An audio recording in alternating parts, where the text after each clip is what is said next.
छत्रपती शिवाजी महाराज की जय। जय भवानी, जय शिवाजी, जय शिवाजी, जय भवानी।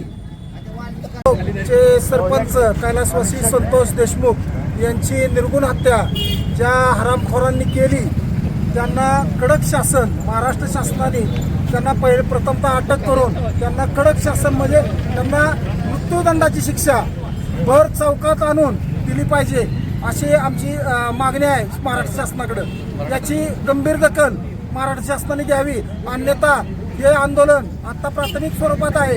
याची दद संपूर्ण महाराष्ट्रात आणि येणाऱ्या 28 तारखेला बीड जिल्ह्यातनं जो मोर्चा निघणार आहे तिथं सुद्धा आम्ही फलटण तालुक्यातील मराठा बांधव हे मोठ्या संख्येनं उपस्थित राहणार आहे। मध्यवर्तीय कार्यालयाच्या माध्यमातून आम्ही 28 तारखेला तर त्या मोर्चात सहभागी होण्यासाठी जाणारच आहे, परंतु त्या तत्पूर्वी महाराष्ट्र शासनाने हे जे काही हत्याकांड घडवून आणलेलं आहे शंडासारखं त्या सर्व आरोपींना मृत्यूदंड अटक करून मृत्यूदंडाची शिक्षा ही करणं क्रमप्राप्त आहे आणि हे गंभीर दखल महाराष्ट्र शासनाने घेणं आवश्यक आहे।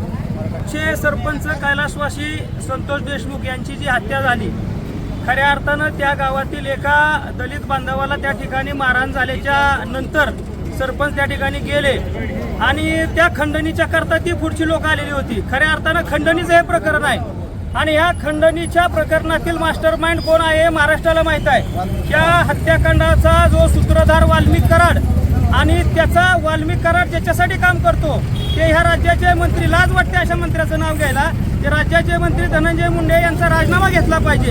क्रमांक 2 ला वाल्मिक कराड यांना तातडीनं त्यांनी खंडणीमध्ये सहभाग करून घेतला, परंतु त्यांच्यावर 302 चा गुन्हा दाखल केला पाहिजे, त्यांच्यावर मोका अंतर्गत कारवाई झाली पाहिजे।